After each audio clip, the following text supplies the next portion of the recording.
before we kick this off that you're up to 36 clients in your first 6 months. Yes, yeah. So it's been a bit of a whirlwind. Sort of like it was a bit of a slow start, but it's really sort of kicked into gear now. And it's that Spider-Man quite with great power, great responsibility. So I feel a lot of responsibility for all these clients and to get good outcomes for them.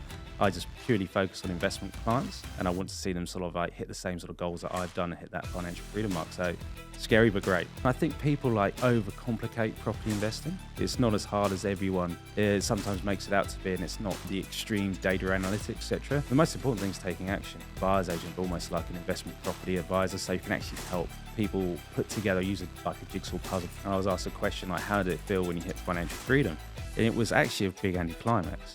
Because it's like, well, what now? You know, am I over the hill? What am I going to do? But it's actually this journey of starting this has given me that to get up and go again. Steve, things seem like they're going pretty well. You just mentioned before we kick this off that you're up to 36 clients in your first 6 months. Yes, yeah. So it's been a bit of a whirlwind. Sort of like it was a bit of a slow start, but it's really sort of kicked into gear now. And it's that Spider-Man quite with great power, great responsibility. So I feel a lot of responsibility for all these clients and to get good outcomes for them. I just purely focus on investment clients, and I want to see them sort of like hit the same sort of goals that I've done and hit that financial freedom mark. So scary but great. Did you expect 36 in 6 months? Not really. Not really. I don't think you really know how it's going to sort of pan out when you start, but yeah, 36 it's quite incredible, and I know there's more to come. So it's a good problem to have. Let's rewind back. Let's shift gears. Yeah. What were you doing professionally before you became a buyer's agent? Yeah, so obviously you can tell I'm a POM, so I apologise in advance for that. And one of the basically you're indoctrinated in England, sort of like in the rat race. So you're kind of encouraged to go to university, get a job, become a manager, and that's really it. So coming to Australia was like a bit of a breath of fresh air. But I carried the reason why I talk about that is I carried that sort of mindset on. And so my goal was just to sort of be as successful as I could at the best company I could work for, and get promoted, etc. So I worked in investment banking for a few years. So State Street and Goldman Sachs were the two big companies I worked at, and that was great. Learned a lot. Worked with some very smart people. Worked with smart technology. So it was fantastic. And then sort of towards the latter end of my career, I worked at two of the biggest super funds in Australia, so Australian Super and Australian Retirement Trust. Again, working on investment data platforms and really working hard on projects. And so that's my background before buyer's agent. So I think one of the interesting things, having listened to a bit of your stuff, is that people do seem to come from myriad of different sort of areas. And so I'm someone who comes from the investments world. When did you start thinking about, like, while you're in Australia, becoming a buyer's agent? When did that, can you remember the moment? Actually, I do. Well, I actually thought about it about 10 years ago, because I've actually used buyer's agents myself, and I've had good buyer's agents, bad buyer's agents, and but yeah, gradually, I mean, they've helped me, attain this big portfolio I've got, which is in 8 figures now, and so I know the value of a really good buyer's agent, and it was really about it's about this time last year, and it was okay. I've got a big portfolio. I've hit that sort of financial freedom mark. What am I going to do next? What do I do next? And do I just keep working? And the carrot was dangled at work. You can become a senior data architect, and you can work on this big project, putting this new portfolio management system in.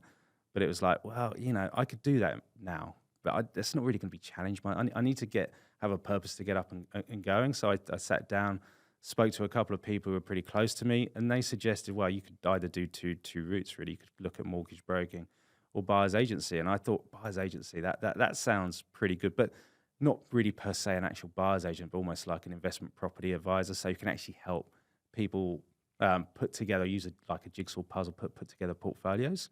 And that's really when I started thinking about it. And it's like, okay, well, how do I even start this? And because I've now got to get away from that POM mindset I was talking about a second ago. And and then start going into more of an entrepreneurial mindset. So there's a number of things I didn't have, and so that was the change. What's that transition been like for you, going from employment to business owner? Like, how do you feel where you are today? Well, it's been quite a big transition. I mean, it's been great. I think I can't remember who it was. It might have been Taleb or someone like that, Nicholas Taleb. and he was saying like, getting your paychecks like a drug or something, and you need to kind of get away from that. And that's been a big thing, sort of like, the safety net of the the PAYG income coming in each month. So that's been quite a big mindset sort of shift for myself, going out there, and then just really kind of like the onus is on you to get up there, go out and do it yourself. Like, you can sit there, go and play. I like my golf. I can go and play golf every day, but you're not going to get the outcome I've just talked about if you go and play golf every day. That was the initial sort of mindset, but then it was really, I just got really into it. It's just I really want to make a difference for people, and I really want to build this brand. And so I started going really hard. I took it a little bit easier. I was still kind of finishing up with work at the start of the year, and then I really started taking this seriously in May, June. So, and since then it's 7 days a week. I treat it very seriously and treat it like a business, and and it's really just that effort that's gone in there is just, I've learned so much, and now we're here where we are. Do you feel like more invigorated in the day that you're working, for example, like comparing it to when you're, in your last role? Yeah. Like, are you feeling more connected with your work every day doing what you're doing now? Yeah, well, I am. I think the easiest way to sort of put it in is that every Sunday night you'd have those blues, and I'm sure there's a lot of people who are listening to this can relate to that. They might still be relating to it, and you're like, oh, okay, I've got Monday coming up, and you kind of like get cast a bit of a dark cloud on your Sunday night. Whereas now, I actually look forward to it. In fact, on Sunday, and I don't think my family might be too happy with this, but I'm like, come on, I want Monday to come now, and I want to get into it. I want to see what deals I can find, people who I can talk to, what I can learn. I just love learning and love applying strategies and looking at what works. So it really has given me that lease of life, and for the first time in a long time, I do feel alive since doing that. The interesting thing is, like, and I said this in one of the podcasts I was on, like, I was asked a question like, how did it feel when you hit financial freedom? And it was actually a big anticlimax, because it's like, well, what now? Am I over the hill? What am I going to do? But it's actually this journey of starting this has given me that get up and go again. Some of your friends back home in England, have you spoken to them around what it's like now becoming a business owner? Well, not really. I mean, I've spoken to my brother, and my brother's kind of very successful advertising, worked for Saatchi & Saatchi over there, and so we talk a little bit about it.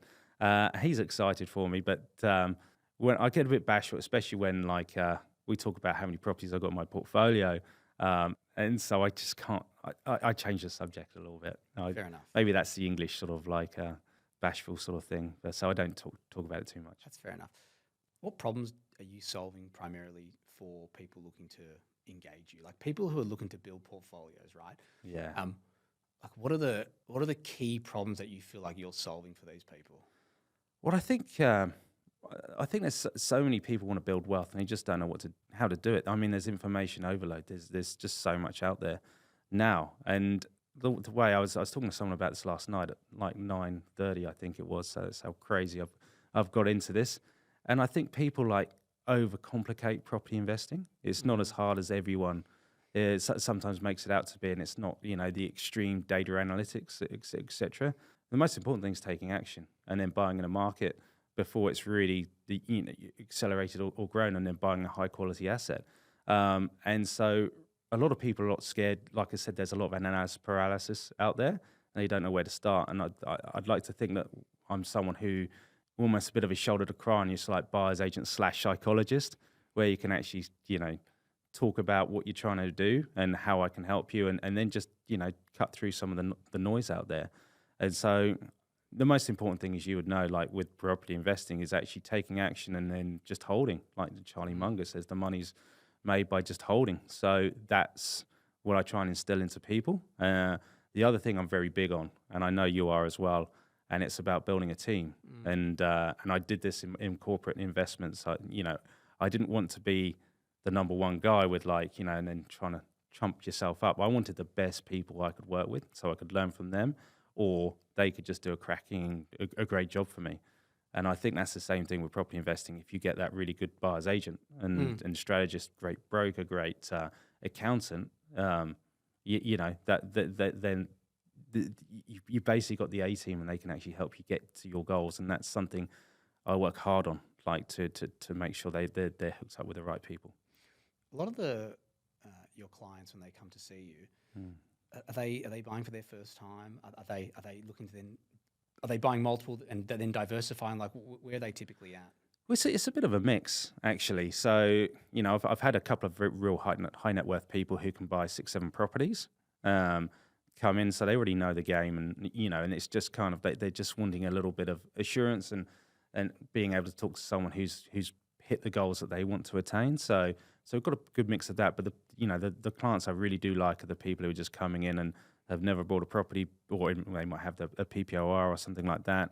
Maybe you're investing, but have never bought that property before, and they want to kind of sit there and and take it in and sort of absorb all that information. So I get quite a bit of satisfaction when I get those sort of people in, and we can talk property and then start seeing their goals. So after, say, 6 months or so, and they bought their first one, and they've achieved this, and they've maybe got a bit of equity in there, a bit of rental growth or whatever it might be, and they can then scale into the second one. That's about as much enjoyment I get out of the job than anything. So it's really a good mix. But I do like working with the first timers. I love that. You've obviously built an 8-figure portfolio. You've been in the trenches. You've executed. You've done really well, personally. And you probably would have considered yourself. You are in that minority of people in Australia who've bought a lot of properties, right? Yeah. And then you may have thought, hey, like, I'm good at negotiating, or I know how to source property. How does that compare to now, since you've been now an active buyer's agent for 6 months? You've got 36 clients. You've obviously done, I'm assuming, you're looking at more stock. It's full time now. Yeah. Looking back now, like, do you think you were a good negotiator? Do you think that you were doing the right things in order to source, etc.?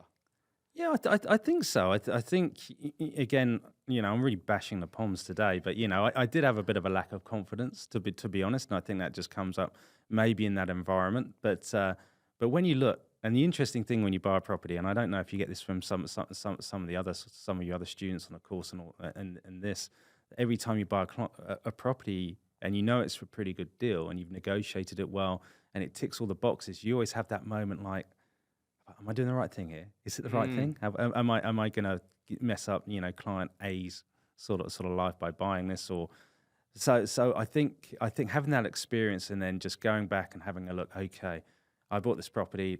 Like the one I always talk about is my PPOR, and I bought in Balcombe Hills in Sydney in like 2010 for 685, and we got that sort of like in a special sort of circumstance, and we just thought it was really good buying.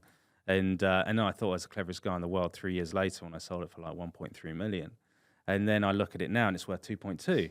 So it's a forgiving asset class. And but I look back at all of those results that I've managed to do, and or have, I should say, and know, okay, I've got a good track record with this, and now I can actually give this to the clients. And it's just communicating that sort of message that, the sky's not going to fall in. I've heard it a couple of times, like, what if I buy it and it goes to zero? And it's like, well, how many properties have you had? If you've got your insurances in place, you buy. And so it's trying to weather that risk mitigation and just talk about the upside. But tapping into that property portfolio helps so much in this, and it gives you a bit of kudos. You've walked the walk, and then you can then you've got those sort of runs on the board to then talk the talk with people. Do you feel like buyers out there in the marketplace who haven't got buyer's agent representation are disadvantaged? For example, like if there's a buyer on a property they're looking at and a buyer's got you by their side, and there's another buyer, like, do you feel like that class of buyers who aren't represented are disadvantaged? That's a great question. And I would have answered it very differently a year ago. I would have said no then, but now definitely. And I can tell you why. Because there's been quite a few instances, for example, we're using the relationship with the agents that we've got or developed over time, whereby they've just turned around and just said, well, I've just sold it to you just because I'm looking to get future business or whatever, and an advantage. But you're also there. You can also, most people are time poor when they obviously engage a buyer's agent, and even if you haven't, it's hard. We all know there's more than ever in corporate world, sort of like commitments that you have to do. So here you have that time to develop those relationships, try and get those off markets, but then you've got that relationship with the agent where you can actually sort of look at kind of why that seller's selling. You've got that bit, so you can get that advantage maybe over others. Don't get me wrong, people can do this, but how much time do they have to do it? Whereas you're kind of like, you're a professional, you're looking at this and you're seeing ways how you can secure something. So you can bring all of that experience to the mix. So now 100%, yeah, you've got an advantage as a buyer with a buyer's agent, just leveraging those contacts and seeing how they can get the deal done for you. That's interesting. You said earlier that for some specific clients, high net worth, looking to buy six or so properties. Yeah. I think you've got a really unique advantage in the marketplace. I mean, with your corporate background, yes, and the portfolio that you've built for yourself. Do you feel like you are attracting a specific style of customer? Oh yeah, no, definitely. Definitely, there's been a high net worth and kind of and trying to tap into that sort of knowledge with the banking background, like where's the next place to go? And I'm a very contrarian type of investor, so I go where other people don't go. So I think people are trying to tap into that and what you've done before. So yeah, I think there's that, like those. I think it's definitely made a difference for sure. And it's how to allocate those funds. And I think also with myself being on the podcast, I'm a pretty authentic guy. Ethics are very important, and I think that's kind of translated well with these high net worth clients. And it's not trying to sort of split that up and get maybe 5 or 6. It's trying to find what are they trying to achieve and what's the best deal that matches their situation. That could be, say, a block of apartments or something where you can buy well going in, getting good yield, or and it's something I thought about. Maybe this is one for maybe 2 years down the track, looking at commercial, because there's definite benefits of having commercial property, but really trying to see what they can achieve. Some people, for example, in their situation, so I can think of a couple of doctors who I've had as clients recently. That they kind of, the utopias like a bit of cash flow and capital growth, but sometimes you want to be in that better suburb and get that better property with a bit of value add. And so you kind of look at the person, like you profile the person you're speaking to, and then you align to that. So I think that's where the corporate background's helped. I love that. I recall in my early days, we bought for a client at Goldman Sachs at GS. She was a high-level executive, and she tried to. This was like early stage of the buyer's agent industry, right? Like, so no one really knew what a buyer's agent was in Australia. And I remember she really tried to get us in. Like, she got us into like some meetings with, I think, first trying to facilitate people from maybe Goldman's who are relocating from outside of Australia, like back into Australia. Like, I think I can't recall if it was expats or whoever it was, but she really wanted to try and get us like into the bank to help employees buy property, because they're with their tie in front of their computer screen all day and all night. Yes. I mean, have you thought about how you can break into, like, whether it's Goldman's or wherever, like how you can help those people who are working all day, who don't have time to look at property, who love real estate, like how you can help them build portfolios? I have thought a lot about that, and it's and that's kind of how do you crack into that? Yeah, I think it's a good niche market to get into, because I've seen what some of those guys are doing. One I think the head sales guy when I used to work, they used to get to his desk about 5:30, and he'd put out this report every day, and he would be there till 7 and 8, and then he'd have like the client meetings and how they're going to do this. But I think that's a good way of looking at it. Again, like that relocation bit, that's maybe a little bit more kind of like, home buyers agency, and that's something I'm kind of not so much looking to do, but certainly helping them build big investment portfolios, and it's something for sure it'd be good to do. But yeah, I mean, you've got a lot more experience in this, and so I can tap into your knowledge a little bit more on these strategies. So we'll talk about that later. I really think that's an interesting. Yes, it is. That I feel like they're the most time poor, and I feel like they need help the most, right? Yeah, they do, and I told this story before, but one day when I was at Goldman and I was looking at property and I was buying out in West Sydney, and it was a little bit kind of taboo then, like the area hadn't grown too much, but you were picking up houses around the 200,000 mark, rented for $350 a week, so 7.5% yield, and I was great deal. But I remember a couple of options traders were looking over my shoulder. They saw it and they just they started like taking the mickey as you do. I can't really say some of the words that they said, but I kind of listened a little bit to these guys, and I could have bought 3 at that time, but I just bought 1, and and that was a big mistake. So the interesting thing, what I'm trying to get at is that these guys, very conversant in the futures market, equities market, etc. But maybe when it comes to property investing, they don't really think about it and don't look at it. But I pivoted quite hard back then to property because I could see all the order flow coming in from the big hedge funds in America, and it's a no-no. You can't buy stocks when you can see order flow, etc. You have to go through control room. There's compliance, and that's why I pivoted heavily into property. And I don't think anyone thinks about property because it's a little bit of a kind of unsexy sort of asset class when you're kind of like working at the cutting edge and you're seeing, all the latest CDSs being written up or whatever it might be that you're working on. So it's, I think it's a good niche to maybe tap into. You mentioned earlier about, just property being like overwhelming, like trying to learn about it. Like there's an information overload. I'm paraphrasing what you said. Yes. How does the average person, like, someone listening to this now, they're first home buyer and they're just trying to educate themselves around buying, like, what do you do? Well, I mean, it's a good question. I mean, you've got lots of podcasts. I'm filming a podcast at the moment. And so there's some great podcasts out there, and I would just get educated there. There's a great forum where I've learned a lot on it. It used to be Sun Myself, now it's Property Chat. So there's a bit of knowledge on there. But again, you can get that analysis paralysis. But really, as I said earlier, the real thing is taking action and buying somewhere. But if I was there and I was a first-time buyer and starting out, talk to as many people as you can, network as much as you can. There's so many buyers agents out there now, and you can tee up a meeting with 4 or 5 of them and pick their brain and find out what they've done. And Jay, you will get a bit of, but you're like the project manager, if you will, of your sort of destiny. So you kind of like, that's your goal, is to build the portfolio. You bring in the best people you can, like I said before, mortgage broker, buyer's agent, and so you pulling everything that people are saying, but you then implement the things that kind of make sense to you, and then you go off in your own way. So the only way you're going to do anything is take action, and the best way to do that is just to find someone who's done it and go and talk to them. I love that. I'm not going to hold you to this, but 36 clients in 6 months.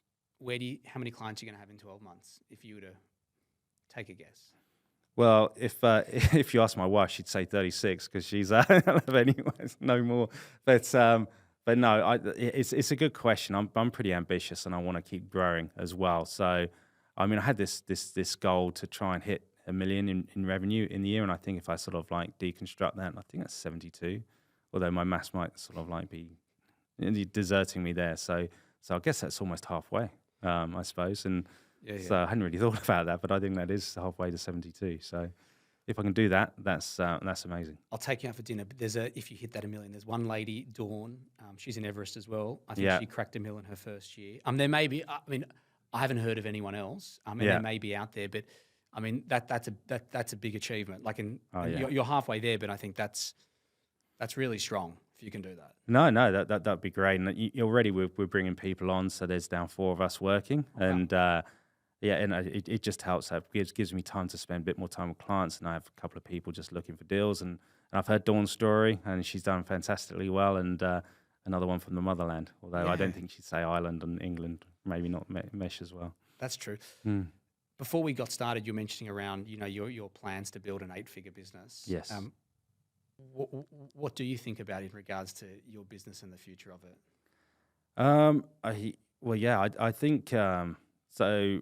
From a buyer's agent point of view, I'm very particular in what I invest. I only stick to the capital cities, and I always think there's an asset class or a city in a certain environment where there's opportunity, and I'm going to be pretty steadfast and stick to that. So maybe getting to the 8 figures might be a bit of a stretch, but at the moment we've got good foundations, and then some of the the marketing learnings, like we were just talking before we came on air here, that we can implement. But I've got